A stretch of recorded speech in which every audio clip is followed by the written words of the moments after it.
The sound of boots slamming against the concrete echoed through the training yard, sharp and unyielding like the crack of a whip. The morning sun was merciless, beating down on the rows of recruits who stood at attention, sweat dripping from their brows, every breath measured under the watchful gaze of their superiors.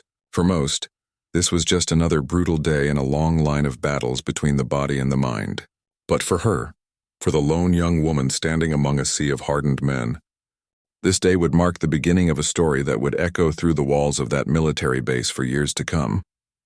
Her uniform clung to her skin, drenched not just from sweat, but from the weight of countless doubts pressing into her chest. She was smaller than the others, her frame slender, her eyes wide yet burning with a quiet fire she herself could barely explain. The others called her fragile, weak, out of place, and though she pretended not to hear their whispers, every word carved into her like a blade.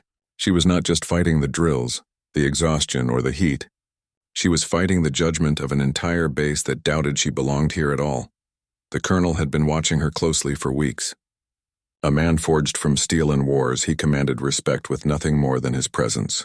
His word was law, his judgment final. To him there was no room for weakness, and in his eyes this recruit was weakness personified. Every stumble, every slowed pace, every moment of struggle was another nail hammered into the coffin of her potential. The colonel wasn't cruel for the sake of cruelty. He believed the military was no place for mercy, but on that particular morning, he decided to test her in a way no recruit should have to endure. Without warning, in front of the entire formation, the colonel walked over to her. He carried a heavy metal bucket, filled to the brim with ice-cold water that had been sitting in the shade all morning. The recruits watched silently, unsure of what was about to happen, but tension hung in the air like a storm waiting to break. The colonel stood before her, his shadow towering over her trembling figure. And then, without a word, he lifted the bucket high above his head and poured it over her. The freezing water crashed down her body like a wave of humiliation, soaking her from head to toe, plastering her hair to her face and her uniform to her skin. Gasps and muffled laughter rippled through the ranks as she stood there shivering, water pooling around her boots. Her fists clenched at her sides, her body trembling not just from the cold but from the sting of shame. The colonel's eyes bore into her as he barked, his voice sharp and unrelenting, demanding to know whether she still thought she belonged here, whether she could endure, whether she had the spine to stand. It was in that moment, drenched and shaking, her dignity seemingly stripped from her in front of everyone, that something inside her shifted. Instead of breaking, she felt a spark ignite deep in her chest, and a spark of defiance, of resolve, of something greater than pain or humiliation. She didn't flinch. She didn't cry. She didn't move an inch. She lifted her chin, her soaked hair framing her face, and locked eyes with the colonel. Her lips pressed into a thin line, but her silence spoke louder than any words could. The colonel waited for her to crumble, to lash out, or to beg for relief. But she didn't. She stood her ground, water dripping from her fingertips, her boots squishing against the concrete. And in that stillness was a defiance that silenced the courtyard.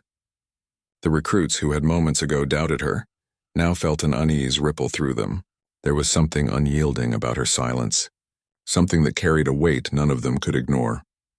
That night, long after the drills ended and the recruits collapsed into their bunks, she stayed awake. Her body ached, her skin burned, and her pride felt battered. But she wasn't broken. Instead, she thought of every time someone had told her she couldn't do it. Every smirk, every dismissive glance, every whispered insult about her being a girl in a place meant for men. The colonel's bucket wasn't just water. It was the embodiment of every doubt she had ever faced, and now she knew she couldn't just endure it. She had to rise above it. The next day, she pushed harder than anyone else. While others groaned through their runs, she pushed her legs until they burned. When her arms shook under push-ups, she kept going until she collapsed, only to rise again. Sweat poured from her, but she wore it like armor. The recruits began to notice. The same ones who laughed at her now found themselves struggling to keep up with her relentless drive. Even the instructors couldn't deny the fire she carried, a determination that made her small frame look like something unbreakable. Weeks turned into months, and each day she carved herself into something stronger, sharper, and braver. She wasn't the fastest, she wasn't the strongest, but she was the one who never quit. And in the military, that counted more than anything. One by one, the recruits who mocked her began to respect her. Some even leaned on her for strength when they faltered. And though the colonel never softened his gaze, he began to see something he hadn't expected. Then came the final test, a grueling endurance march under the scorching sun. With full gear across miles of punishing terrain, recruits stumbled and fell, some carried out, others collapsing to the dirt in defeat. She was among the smallest, her pack nearly half her weight, but she pressed on. Her legs screamed, her lungs burned, and her vision blurred. Every step was a war inside her body. Yet she kept moving, step after step, breath after ragged breath. When she reached the finish line long after some had already given up, she didn't collapse. She stood tall, her shoulders squared, her chest heaving with exhaustion but her eyes steady and alive. The colonel watched her closely, and for the first time he gave the smallest of nods. It wasn't praise. It wasn't softness. It was acknowledgement, the kind that meant more than any words. From that day forward, she was no longer the weak one or the girl who didn't belong. She was the recruit who endured humiliation, who carried herself through fire and ice, who refused to bend even when broken. She became a symbol, a quiet reminder to everyone on that base that strength wasn't always about muscle or size. Sometimes strength was standing tall when the world tried to drown you. Sometimes strength was surviving the bucket. And though the colonel never spoke of that day, the recruits never forgot it. They told the story for years, how he poured a bucket of ice over her to break her spirit, and how instead she stunned the entire base with her resolve. If this story touched your heart, if it made you feel the weight of her struggle and the power of her resilience, I ask you to support this channel.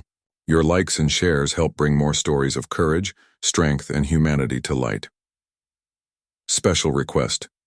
If you've ever felt underestimated, doubted, or humiliated, share your story in the comments. Your words may inspire someone else who needs to hear them today.